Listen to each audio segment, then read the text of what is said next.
That's something in you that is driving you out of fear. Serius? Gue kenapa jadi takut?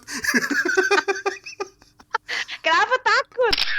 Assuming that if I do super well or better than what is expected, only then I will receive love. Marie Kondo itu salah satu yang orang Jepang kan dia tuh. Dia tuh metodenya, aku suka banget tuh metodenya dia. Jadi sama dia. Tapi ketika kita mau declutter ini sesuatu yang kita bertahun-tahun kita percayai. Ada dong caranya, Rane, dan it's so easy, really easy.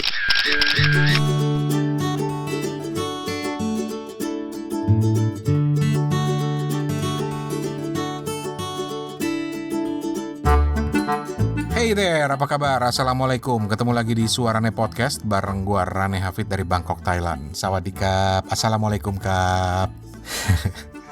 Episode kali ini adalah segmen yang gua sebut sebagai segmen Kulo Nuwun. Ini adalah segmen yang menyambangi orang, mendatangi orang untuk diajak ngobrol tentang macam-macam hal di kehidupannya. Karena emang gue dasarnya, pertama gue doyan banget ngobrol gitu ya. Tapi juga karena banyak hal loh yang bisa kita pelajari dari cerita-cerita orang lain. Dari ngobrol-ngobrol dengan orang lain. Bukan sekedar ngobrol ngalor ngidul debat kusir gak tahu juntrungannya. Tapi yang terpenting buat gue adalah ketika kita ngobrol dengan orang lain, kita mau membuka diri kita untuk bisa menerima pemikiran-pemikiran orang lain, untuk bisa mencoba untuk belajar dari kehidupan orang lain. Elah, serius banget lendut. So, langsung aja, tamu gue kali ini jauh banget cuy. 9.000 kilometer dari Bangkok, tempat gue sekarang. Dan mungkin ini tamu terjauh yang pernah gue datengin. Ya, datengin lewat Skype lah. I wish gue bisa datengin langsung karena dia tinggal di Zurich, kota terbesar di Switzerland. Nah, tamu gua ini nama lengkapnya Astuti Marto Sudirjo. Nama orang Switzerland banget. Enggak, orang Indonesia. Gua sih manggilnya Mbak Ade gitu ya. Orang Indonesia, orang Bandung, tepatnya orang Bandung ya. Dan masih sering bolak-balik Zurich Bandung gitu. Kangen sama Batagor kali. Tamu gue ini, Mbak Ade, menyebut dirinya seorang uplifting life catalyst. Uplifting life catalyst. Silakan dicerna dulu. Paham? Ya enggak lah, belum dijelasin. Nantilah Mbak Ade akan jelasin langsung. Tapi menurut gue ya, nanti kita coba dengerin obrolannya. Menurut gue intinya ini mirip dengan apa yang sekarang populer dengan sebutan life coach. Life coach. Nah, gue udah lama sebenarnya ngerekam obrolan dengan Mbak Ade ini. Udah lama banget ya, tahun lalu kayaknya deh. Dan selalu ketunda-tunda terus karena gue tuh pengen banget tema-tema dalam obrolan gue ini lebih gue fokuskan ke satu hal. Sampai kemudian gue terpikirkan untuk, oh iya ya, kenapa nggak gue fokus ke soal declutteringnya aja. Toh, ini masih awal-awal tahun ya, kesempatan yang baik untuk memulai decluttering. Decluttering juga lagi ngetop-ngetopnya kan di acaranya Neng Marie Kondo di Netflix yang mengajarkan orang bebenah-benah mengorganisasikan barang-barang di sekitar kita. Tapi lebih dari itu, nanti juga Mbak Ade akan cerita bagaimana decluttering ini sebenarnya lebih dari sekedar mengorganisir barang-barang secara fisik di sekitar kita, tapi juga lebih luas lagi dan lebih dalam lagi. Gitu. Tapi itu nanti di bagian kedua. Jadi kalau lu gak sabaran mau langsung dengerin obrolan gue dengan Mbak Ade soal decluttering ya, lompat aja podcast ini sekitar 15 menit ke depan gitu. Tapi gue lebih dulu mau ajak Mbak Ade untuk cerita tentang profesinya, tentang dirinya sendiri. Karena menurut gue ini penting untuk meletakkan dasar tentang tema obrolan kita kali ini. Caelah, tumben gue serius. Tapi emang iya, ini sebuah konsep yang menurut gue menarik banget dan semoga bermanfaat buat lo. Seperti halnya itu bermanfaat juga buat gue. Jadi mari kita mulai.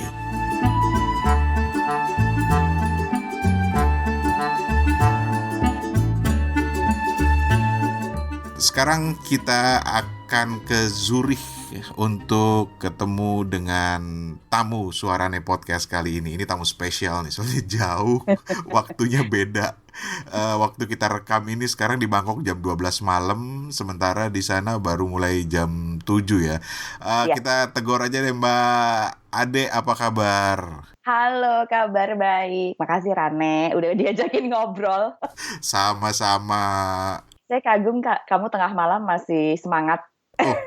Ini justru jam-jam aku produktif itu justru mulai jam 11 ke atas, ketika anak sudah tidur gitu kan. Istri juga udah tidur, aku baru mulai hidup. Ini apa second part of life start. Second part of time. Kalau istri itu selalu bilang, udah, kalau udah jam segitu jangan diganggu, itu udah hidupnya dia katanya. Iya, betul. Oke, kalau aku asumsikan ini adalah sama dengan apa yang disebut sebagai life coach. Ya. Tapi you call yourself di episode pertama podcastnya Uplifting Life Catalyst. Itu apaan, Mbak? Iya. Jadi Uplifting Life Catalyst ini itu sebenarnya nama-nama yang aku bikin buat diriku sendiri.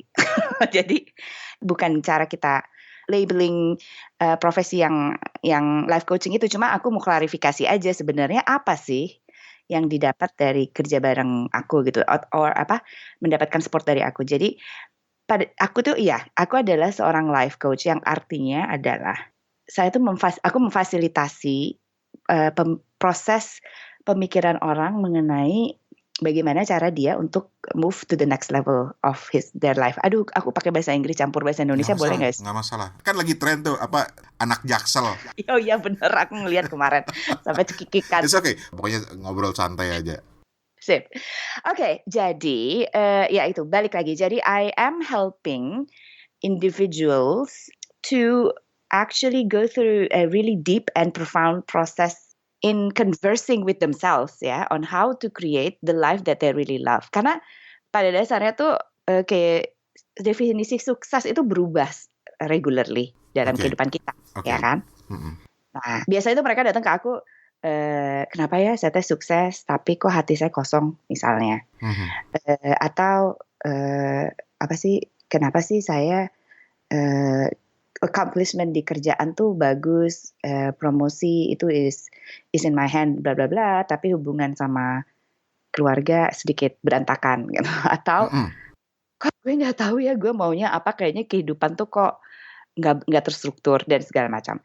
Nah, jadi setelah aku lihat dari klien aku ya, dan ini tuh across ini loh, Rane, dari berbagai age group ya. Oh gitu? Iya, dari 20-an, 25-an lah, yang termuda tuh mungkin 25 ya, sampai sekitar 50-an tuh ada gitu di situ. Dan mereka, pada dasarnya tuh orang-orang ini yang kesamaannya antara mereka semua ini adalah mereka itu pingin membuat suatu impact positif dalam lingkungannya mereka, di keluarganya dia, atau di kantornya dia, atau di masyarakat. And I'm a catalyst for that. Kenapa? Karena saya membuat suatu proses dan membantu mereka untuk menjawab pertanyaan yang paling sejujurnya pada saat mereka kerja sama aku, dan yang penting juga adalah membantu ngeluarin hal-hal yang menyetop mereka melakukan hal-hal yang harus dilakukan untuk bisa ke level yang selanjutnya. Kayak semacam teman curhat gitu nggak sih? Iya, teman curhat tapi ini ngasih solusi ya. Jadi kayak identifikasi. Ya, exactly. Jadi ngedengerin terus, jadi jadi balikin lagi ke dia satu, tapi terus begitu udah dibalikin, mereka udah tahu, how do I get rid of these beliefs? Jadi misalnya, how do I get rid of limiting beliefs yang membuat aku jadi takut itu untuk melakukan perubahan itu. Nah, that's when I do my therapy work. Itu harus belajar kemana, Mbak? Ya, sebenarnya aku menggali sendiri dan juga formal education ya. Jadi ketika aku mulai pindah ke profesi ini tuh lebih pertama karena emang ada panggilan dari hati nurani. Jadi tahun 2012 aku keluar dari I left my corporate career gitu, terus bikin perusahaan sendiri di rekrutmen. Nah, terus aku pernah burnout juga kan, Rane, tahun 2008. Oke. Jadi, nah that was a kind of mini death mungkin ya, kalau buat aku sih di dunia aku tuh, jadi kayak it was the opportunity to restart my life somehow, tapi dengan mindfulness, jadi lebih kayak bangun gitu. Kenapa sih waktu kemarin kok begitu sih sampai burnout ya kan? Because burnout itu tuh benar-benar itu tuh lama baliknya lagi kan, butuh beberapa tahun untuk menyehatkan badan, menyehatkan pikiran, menyehatkan emosi segala macam. Dan pada proses itulah aku bertanya, sebenarnya kenapa sih saya sampai bisa kilap gini? Maksudnya kayak enak sampai gubrak gitu. Okay. Nah, pada saat itu aku baru ngerti, ternyata ada beberapa fundamental beliefs tentang diri aku yang Jadi I was at some point doing my work not knowing that it was driven out of fear gitu, fear of something that is not even real. Ya, jadi contoh nih, waktu dulu tuh, sebenarnya aku tuh kalau jadi pegawai tuh pegawai idaman lah ya istilahnya. Maksudnya, dan I'm laughing about this, bukannya bragging. Kenapa? Ada nada-nada pada kata idamannya itu kayaknya nadanya agak gimana gitu. Bukan puji, sambil ngetawain diri sendiri sebenarnya. Pertama karena, jadi kalau ada pattern of behavior nih ya, kalau aku lihat ke belakang, when I commit myself to something, ya, I will get it done, and not only will I get it done, I will get it done on time and better than expected, selalu. Okay? Dan itu dari kecil nih kayak gini. Jadi dan berulang-ulang, makanya jadi kalau dari career progression itu cepet banget gitu naiknya. Mau dimanapun juga. Kayak waktu di ISEC juga kan, itu kan masuknya, aduh saya pengen ikut ISEC, terus tahu-tahu I became the first Indonesian ISECers being elected to go to the international office in history, for example. Wow. Tuh kan, terus udah gitu kepilih 2 terms pula. Nah itu waktu zaman dulu tuh kepilih 2 kali tuh jarang. Nah kayak gitu. Nah tapi kalau aku pasti tanya ya zaman dulu, kenapa sih aku bisa begitu, aku juga nggak ngerti gitu loh. Maksudnya lebih oblivious gitu. I don't know, this is just happens gitu. Jadi orang selalu nanya, do you plan this? No gitu. Jadi itu tuh kayak it just happens. Nah kayak gitu terus dapat kerjaan di Swiss dan segala macam. Nah pas burnout itu aku jadi melihat ke belakang kan, ini oke, ada patterns bagus, tapi ini sebenarnya bagus atau enggak sih? Dan ternyata waktu secara tidak sadar dulu itu, kenapa aku begitu tuh karena aku tuh berasumsi waktu kecil ya. Jadi for some reason when I was younger, I was assuming that if I do super well or better than what is expected, only then I will receive love. Sounds familiar. Okay. Okay.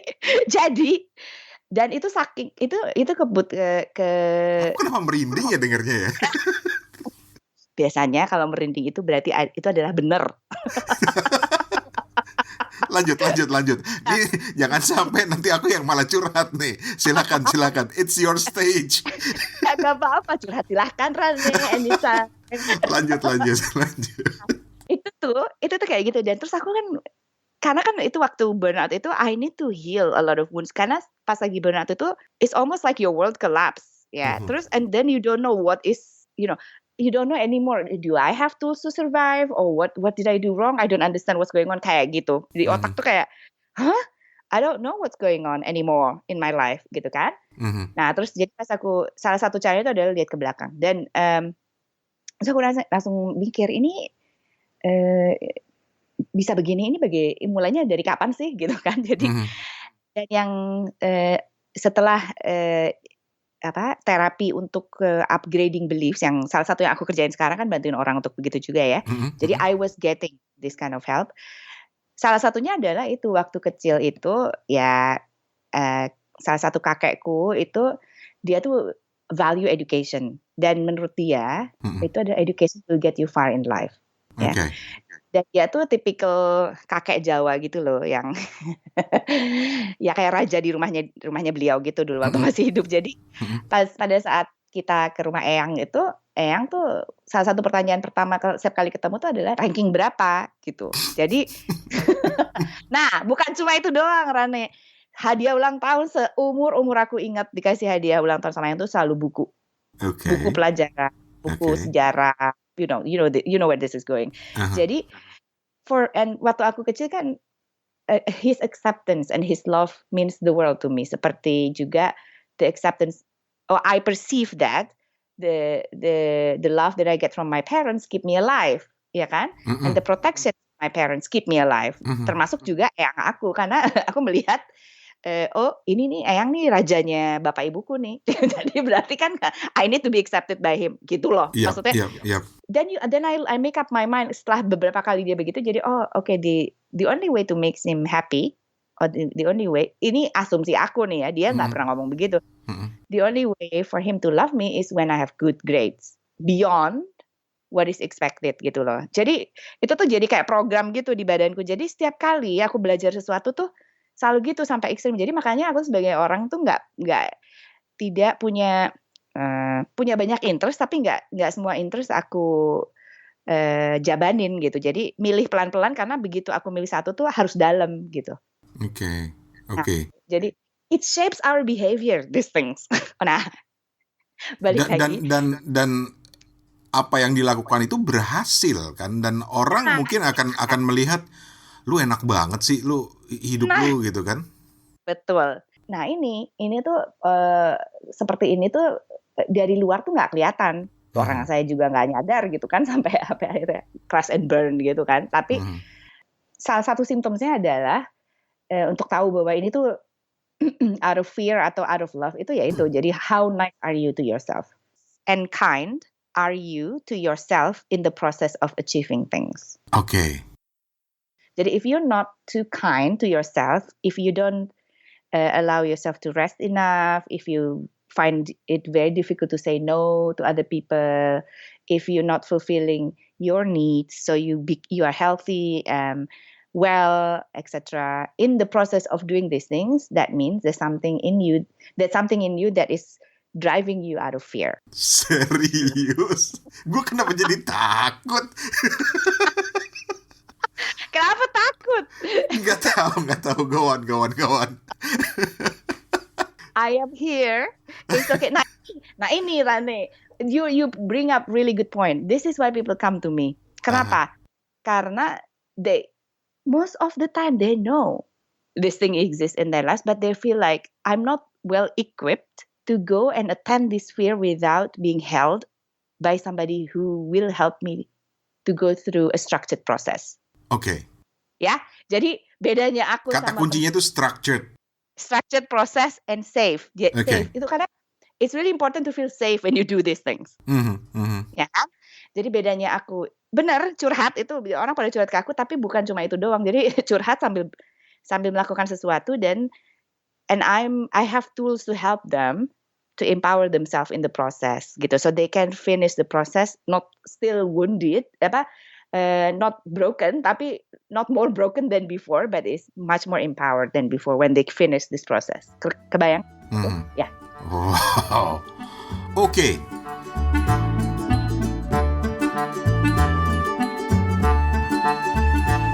Oke, sekarang kita lanjut ke bahasan soal decluttering yang tadi gue janjiin.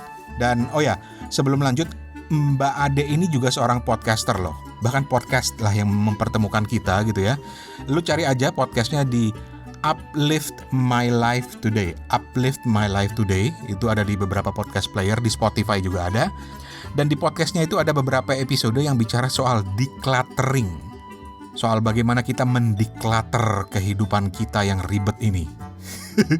Penting nih cuy, buat gue yang emang ribet banget orangnya. Yuk kita dengerin.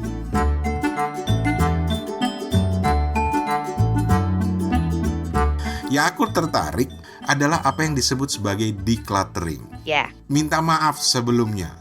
Ketika aku mendengar istilah decluttering, aku langsung bilang what the hell? I mean like is this another like motivational speech mambo jambo segala macam gitu. Tetapi setelah aku dengerin episodenya Mbak Ade, aku diem. Oh, oke. Ternyata lebih luas dari itu. So, mungkin buat teman-teman yang lagi dengerin, apa itu Mbak decluttering dalam hidup seseorang? Oke. Bagi aku definisi declutter itu simple ya, Rani. Jadi decluttering itu adalah efforts or actions to make sure that my life is as much as possible free of clutter. Clutter itu adalah hal-hal yang bikin kita merasa sumpek di dalam jiwa, atau membuat kita nggak bisa mikir jernih dan segala macam. Jadi kerumitan lah mungkin ya, bisa dibilang gitu nggak sih? Kerumitan, ya betul. So we taking out as much as possible hal yang bisa menciptakan kerumitan dalam kehidupan kita. As a concept. Dan decluttering itu juga pada saat yang bersamaan adalah memilih jadinya kan. Consequently, you are choosing what you want to keep in your life. Benar nggak? Jadi kalau misalnya itu space adalah you choose the things that you want to have in your space. Kalau misalnya in belief, you basically choosing which beliefs you want to fill your subconscious with, so it works for you. not against you. Ya. Wait, aku tahan di situ dulu. Sip. Karena pemahamanku tentang decluttering itu kan berangkat dari hal yang bersifat fisik. Ya. Karena aku punya bos dulu yang di Jepang itu, tahu sendiri orang Jepang kan. Begitu dia bilang, oh it's time for decluttering gitu ya. Your desk is so messy, berantakan banget meja lo. Beberes. Gimana caranya lo mau kerja gitu. Nah. Jadi pemahaman aku tentang decluttering itu physical. Bahwa ketika kita hidup, aku tuh punya kebiasaan misalnya di rumah itu, ketika aku udah merasa sumpek, aku benahin kamar. Ya. Itu decluttering nggak sih? Karena tadi kenapa aku stop Mbak Ade? Karena Mbak Ade akhirnya ceritanya itu udah lebih kepada lebih ke dalam. Lebih ke dalam gitu. Beberes itu termasuk dalam satu aspek dari decluttering. Oke. Sebelum beberes itu, you need to ask yourself, do I need all these things in my space? Iya kan? Yep.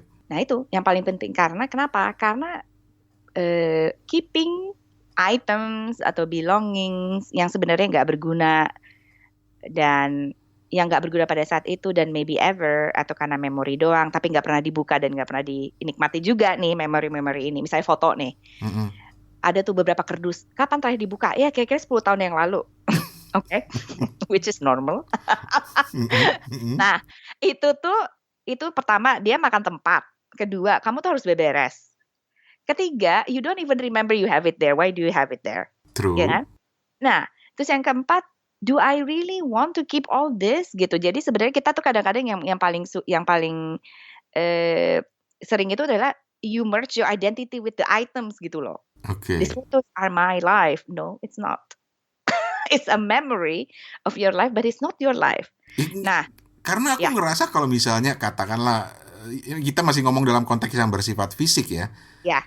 Kalau aku lepas itu aku merasa bahwa nanti aku nggak akan bisa kembali lagi ke situ. Foto misalnya, aku nggak bisa lihat lagi. Padahal seberapa kali sih kita ngelihat balik ke foto-foto lama itu gitu. Tapi harus tetap ada, harus tetap aku pegang. Mungkin itu memberi rasa percaya diri atau memberi sense of apa ya? Safety, rasa nyaman gitu. Gitu nggak sih? Iya, that is valid, absolutely. Nah, pertanyaannya adalah, makanya aku tidak ada peraturan yang bilang kamu hanya boleh satu kerdus doang fotonya. There's nothing like that. What is very important is itu tuh you keeping items that uplifts your soul, okay, or helpful for you. Jadi makanya harus ada proses seleksi dengan proses seleksi apa nih yang mau kita keep with a conscious mind gitu. Jadi you purposefully and consciously choosing your things. Jadi kalau misalnya decluttered space of one person will look different than others. Some probably will still keep a few more things than other people. That's absolutely fine. There are some people who are very streamlined. Di rumahnya dia cuma ada kursi 3 sama meja 1 gitu. I cannot do that. Aku gitu ya. Tapi beberapa orang is also fine gitu. Jadi itu sebenarnya sangat objektif, Rane. Yang penting adalah that you know what you have in your space and that you know for sure these things uplifts you. And Marie Kondo itu salah satu yang orang Jepang kan dia tuh.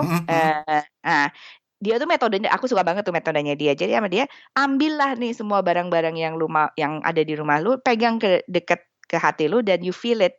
Whether having this item close to your heart makes you elated, which means expanded, which means it uplift you and joyful for you, or are you shrinking when this item is next to you? Gitu. That is because you use your heart. Of course there are things kayak pisau atau garpu, sendok. Iya, maksudnya aku there are things that is obviously useful ya kan. Tapi untuk hal-hal yang lebih gray, yang in gray zones, aduh ini gue keep atau enggak, itu tuh sangat membantu untuk pakai metode seperti itu gitu. Karena poinnya adalah it's not about throwing things as much as possible, but it's about having things that's uplifting you in your life. Oke. Jadi sekali lagi, poinnya itu bukan soal ngebuang-buangin semua apa yang membuat kita makin ribet, makin ruwet gitu pikirannya, tetapi sesuatu yang bisa lebih uplifting, lebih mengangkat atau lebih bermanfaat buat kita secara pribadi gitu ya. betul. Jadi fokusnya mesti benar ya. Fokusnya adalah bukan throwing things away. Bukan, oke. Bukan itu. Fokusnya adalah surrounding yourself with things that uplift you or bring you joy. That's it. Oke. Itu kita masih bicara dalam konteks fisik. Fisik, ya. Oke, katakanlah ketika saya punya meja di depan saya yang ya ini benar-benar kenyataan sih saat ini luar biasa berantakannya gitu. Mau ini mau dibuang kok sayang, ini masih perlu, nanti suatu saat saya akan datangin lagi. Tapi kalau pakai konsepnya Mbak Ade tadi, kita secara fisik bukan soal ngebuangnya, tapi bagaimana kita memanfaatkannya itu atau membuat diri kita lebih merasa terangkat, lebih merasa secara emosional lebih bermanfaat gitu ya.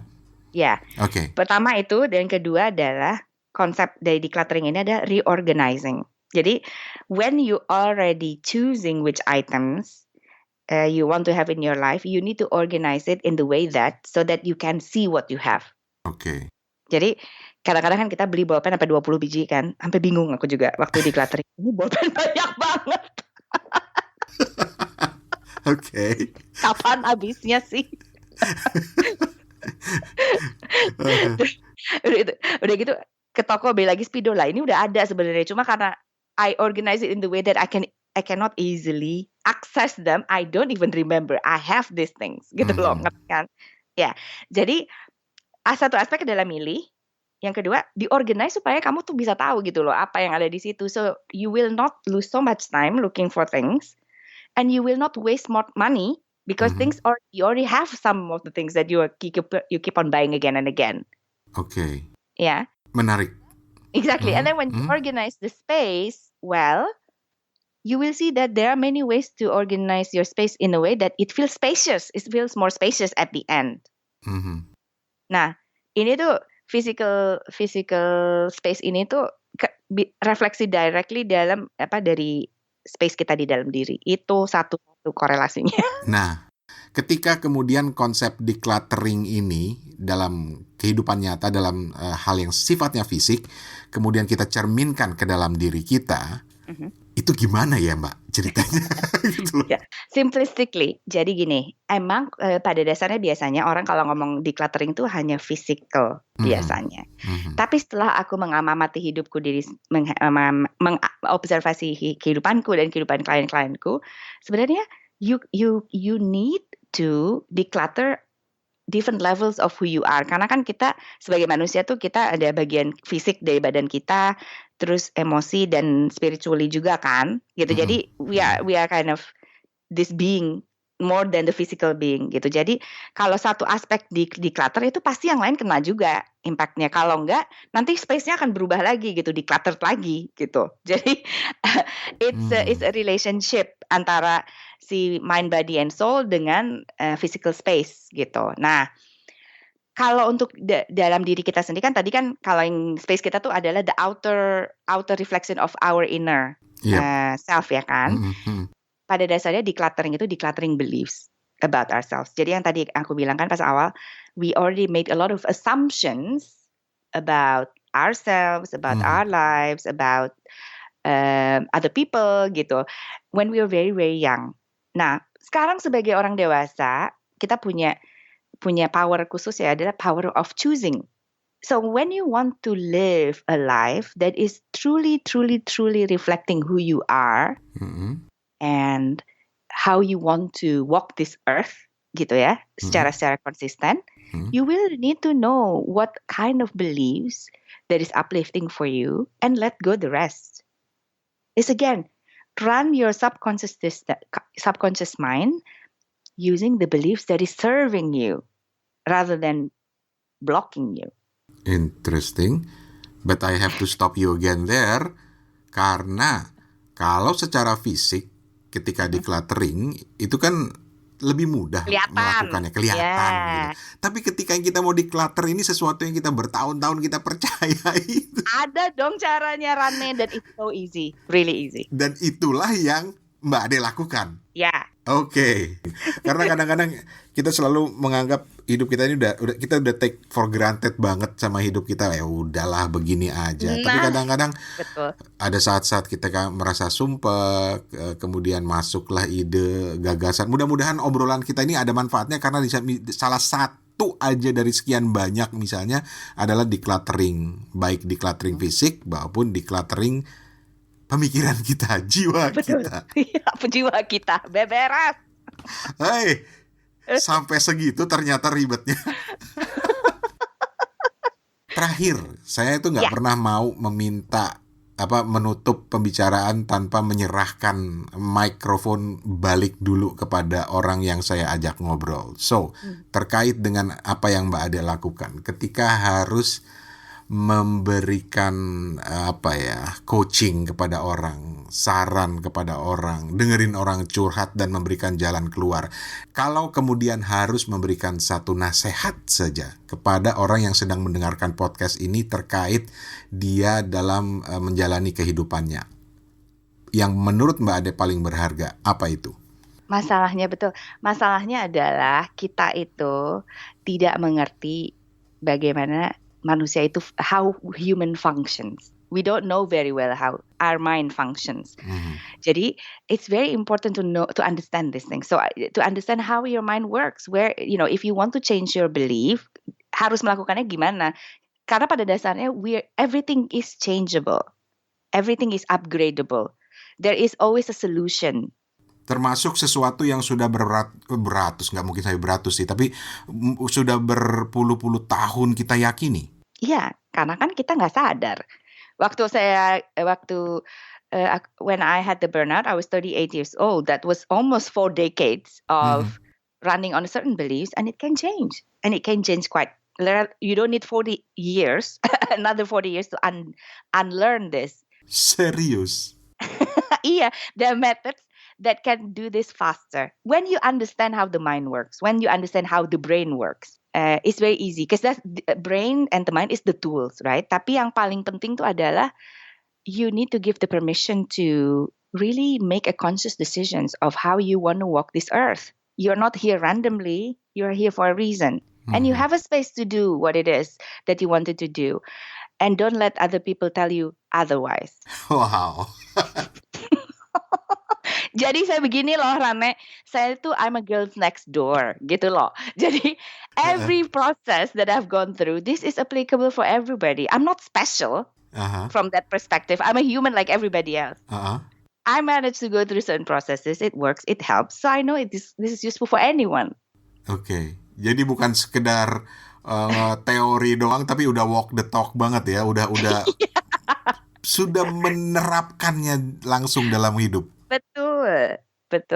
Itu makanya podcast aku tuh itu berdasarkan pengalaman yang jadi it's not a theory. It's something that I have tested or I've gone through it myself and I've seen it happening for other people gitu. Jadi lebih kayak street knowledge kali ya, more than of course kayak ada pengetahuan dari riset ini itu segala macam, but it's not just that.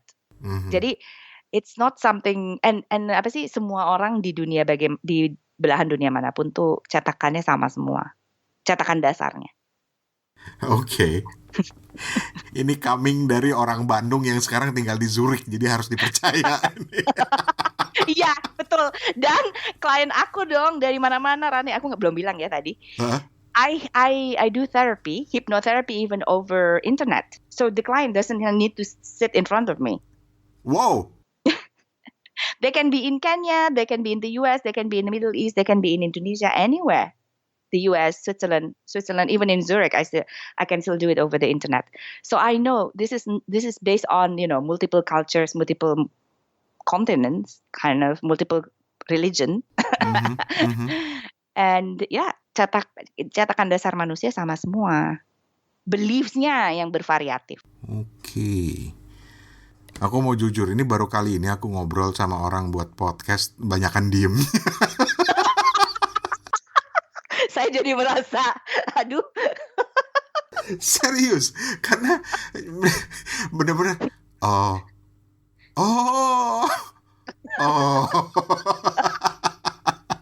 So, minta maaf kepada para pendengar Suarane Podcast. Dan mudah-mudahan kalian pun reaksinya seperti itu dan bermanfaat. Dan pastinya terima kasih banyak Mbak Ade. Sama-sama.